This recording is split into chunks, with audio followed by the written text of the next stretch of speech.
యెషయా 43:18 మునుపటి వాటిని జ్ఞాపకం చేసుకొనకుడి, పూర్వకాలపు సంగతులను తలంచుకొనకుడి.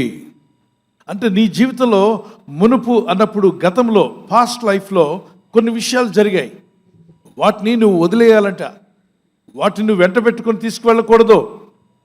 అలాగే పూర్వకాలపు సంగతులు, పూర్వం జరిగిపోయిన వాటిని ఇక వాటిలోకి నువ్వు వెళ్ళలేవు, గతంలోకి నువ్వు వెళ్ళలేవు. గతం గతహ అన్నారు, గతించిపోయింది. ఆ సంవత్సరం మళ్ళా వెనక్కి రాదు. ఆ పోయిన సంవత్సరాలు, పోయిన నెలలు, పోయిన వారాలు, పోయిన దినాలు తిరిగి రావు. నువ్వు అక్కడికి వెళ్ళలేవు, వాటిని నువ్వు బాగు చేసుకోలేవు. సో తప్పుడు నిర్ణయాలతో, తెలుసు తెలియకు తొందరపాటు నిర్ణయాలతో, తొందరపాటు మాటల వల్ల కానీ, తొందరపాటు ఆలోచనల వల్ల కానీ ఏదైనా పొరపాటు నీ జీవితంలో జరిగి ఉంటే వాటి గురించి ఆలోచిస్తూ కూర్చోవద్దు. ఆ పూర్వకాలపు సంగతులు నీ జీవితంలో జరిగిపోయి ఉంటాయే, వాటిని వదిలే, జ్ఞాపకం కూడా చేసుకోవద్దు అన్నాడు దేవుడు. అప్పుడే నువ్వు హ్యాపీగా ఉండగలుగుతావు. దేవుడు అనుకుంటే నూతన సంవత్సరం నూతనంగా జీవించగలుగుతావు, నూతన ఆశీర్వాదాలు అడుగు పెట్టగలుగుతావు, నూతన విధానంలో జీవించడానికి దేవుడు కృప నీకు దయచేస్తాడు. లోకంలో ఉన్న చెత్త చెదారం గురించి నువ్వు మాట్లాడదు. నేను అంటున్నాను, రోడ్డు మీద చాలా మంది చెత్త కుండీలు ఉంటాయి, పడేస్తుంటారు చెత్త. ఇంట్లో ఉన్న వాళ్ళ ఇంట్లో ఉన్న చెత్త, వీళ్ళ ఇంట్లో ఉన్న చెత్త. మీరు చూడలేదు ఎప్పుడు? చూసిన చేయొచ్చండి, రైట్. ఇప్పుడు మీరు ఆ చెత్త కుండీ పక్కన నుండి వెళ్తున్నారు అనుకోండి, ఏం చేయాలి? వాళ్ళ ఇంట్లో ఏం చెత్త తీసారని చూస్తారా వెళ్ళి? ఈ వీధోళ్ళ చెత్త అంతా చూస్తే నీ జీవితం చెత్తకుండి అయిపోతుంది, చెత్త ఎత్తుకునేవాడుగా మారిపోతాం. ఎవరింట్లో ఏ చెత్త ఉంటే నాకెందుకు? ఒకవేళ చెత్త కనబడినా ఏం చేస్తాం, మనం దాటి వెళ్ళిపోతాం. అక్కడ చెత్తకుండి ఏం తెలిస్తే దాని దగ్గర నిలబడం. అలాగే ఎవరింట్లోనో పనికి మాలిన పని జరిగితే అది ఏంటండి, ఏం జరిగిందని చెవు కోసుకోవద్దు, అది చెత్తది. ఇప్పుడు వాట్సాప్లో జరుగుతుంది, సోషల్ మీడియాలో ఇది వీడింట్లో చెత్త అంతా తీసి ఆమె ఇంటి మీద వేసాడు. ఆవిడన్నీ విన్నాక ఆ పక్కింటోడి మీద వేసింది.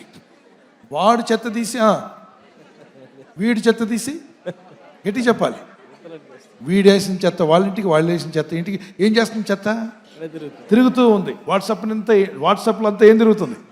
చెత్త. ఫేస్బుక్లో, యూట్యూబ్లో ఈ చెత్త ఆపి వాక్యాలు ఎక్కడైనా వస్తున్నాయా? మంచిది, అది వినండి. దేవుని వాక్యాలు బాగుపడితే మీ జీవితాన్ని బాగు చేస్తాయి. కొన్ని కాంటాక్ట్స్ మీరేం చేయాలో తెలుసా? బ్లాక్ చేయాలి. కొన్ని కాంటాక్ట్స్ డిలీట్ చేసి పడేయాలి. కొన్ని వార్తలు వ్యర్థమైనవి తీసేసేయాలి. నా జీవితంలో ప్రొడక్టివిటీ లేకుండా చేసే విషయాలు తీసేయి ప్రభు అని ప్రార్థన చేసుకో. ఒకసారి జ్ఞాపకం చేసుకునండి. అన్ఫర్గివ్నెస్ అంటే క్షమించలేని తనం, విడిచిపెట్టే, అందరినీ క్షమించే. రెండవదిగా ఫియర్, ప్రతిదానికి భయపడకు, ప్రభు నడని ముందుకు సాగిపో, ధైర్యంగా ఉండు. మూడవదిగా సెల్ఫిష్ అంబిషన్స్, స్వార్థపూరితమైన ఆలోచనలు విడిచిపెట్టు, దేవుని కొరకు జీవించడానికి ప్రయత్నించే. నాలుగవది నెగటివిటీ, అంటే ఎప్పుడు నెగటివ్ తలంపులు, నెగటివ్ మాటలు విడిచిపెట్టాయి. వద్దు, మాట్లాడొద్దు నెగటివ్గా, నీ ఇంటికి విరోధంగా, నీ జీవితానికి విరోధంగా. నా వల్ల ఏం కాదు, నేనేం సాధించను, నేను సస్తే బాగుండు, ఈ పిచ్చి మాటలు వదిలేదుగాక. ఆమేన్. తర్వాత ప్రైడ్, గర్వాన్ని విడిచిపెట్టు. ఆరవది డౌట్, సందేహాన్ని విడిచిపెట్టు, అనుమానాలు విడిచిపెట్టు. భర్త మీద, భార్య మీద, బిడ్డల మీద, కుటుంబం మీద, ఎవరి మీద డౌట్ పడద్దు. దేవుని వాక్యంలో ముందుకు వెళ్ళు. దేవుని వాక్యాన్ని కూడా డౌట్ పడద్దు, దేవుని వాక్యాన్ని నమ్ము. ఏడవదిగా అన్ప్రొడక్టివ్ హ్యాబిట్స్, ఏవైతే అనవసరంగా నీ జీవితాన్ని పాడు చేసి, సమయాన్ని వృధా చేసి, ఎందుకు పనికి మాలినోడిలా చేస్తున్నట్లయితే అట్టి అలవాట్లు విడిచిపెట్టేయండి. దేవుని కొరకు ముందుకు సాగిపోదామని వారు చేయెత్తి గట్టిగా దేవునికి స్తోత్రం చెప్పగలరా? ప్రార్థన చేసుకుందాం. అందరూ కంఠమెత్తి గట్టిగా ప్రార్థన చేద్దాం. వ్యర్థమైనవి ఏమన్నా తీసివేయండి ప్రభువా. వ్యర్థమైనవి నా మనసులోని తీసివేయండి, ఆలోచనలను తీసివేయండి. పరిశుద్ధాత్మతో నింపండి. వాక్యం చదివే మనసు నాకు దయచేయండి. బైబిల్ చదివే వాక్యము, దేవుని వాక్యం చదివే మనసు నాకు దయచేయండి ప్రభువా. ప్రార్థించే ఆత్మను నాకు దయచేయండి. Thank you my lord, thank you Jesus, praise you father. ఈ రాత్రి నెమ్మదితో పండుకొని సురక్షితంగా కాపాడబడినట్లుగా నీ అగ్ని కంచి వేసి మమ్మల్ని కాపాడండి. మీ చిత్తములో కొనసాగే కృప అందరికీ దయచేయమని యేసుక్రీస్తు ప్రశస్త నామములో వీరందరికీ చక్కని నిద్ర దయచేసి తెల్లవారు లేచి కృపను మాకిమ్మని క్రీస్తు యేసు నామములో అడిగి వేడుకుంటున్నామా పరలోకపు తండ్రి. ఆమేన్, ఆమేన్. ఈ వాగ్దానాన్ని మీతోనే ఉంచుకోకుండా లైక్ చేయండి, షేర్ చేయండి.